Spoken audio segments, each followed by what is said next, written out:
కాణిపాకం వినాయకుడి అద్భుత ఆలయ కథ మీకు తెలుసా?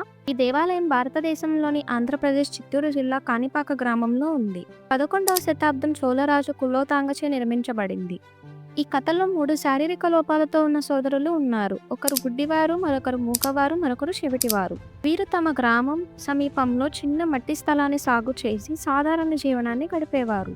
ఒకరోజు బావి నీరు ఎండిపోవడంతో వారిలో ఒకరు ఇనుప పలకతో బావిని త్రవ్వడం ప్రారంభించారు.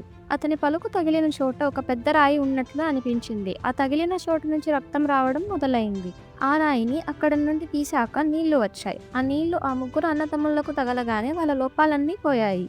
ఈ రాయిని మనం స్వయంభూ వినాయక విగ్రహంగా పూజిస్తున్నాం. ఆశ్చర్యాన్ని విన్న గ్రామ ప్రజలు పరుగున వచ్చి వినాయక విగ్రహానికి కొబ్బరికాయలు కొట్టి పూజ చేశారు. కొబ్బరి నీరు 1.5 ఎకరాల కంటే ఎక్కువ దూరం వరకు ప్రవహించడం ప్రారంభించింది. అందుకే కాని అంటే చిత్తడి నేల మరియు పాకం అంటే చిత్తడి నేలలోకి నీరు ప్రవహించింది అని అర్థం. అప్పటి నుండి ఈ ఊరిని మనం కాణిపాకం అని పిలుస్తున్నాం.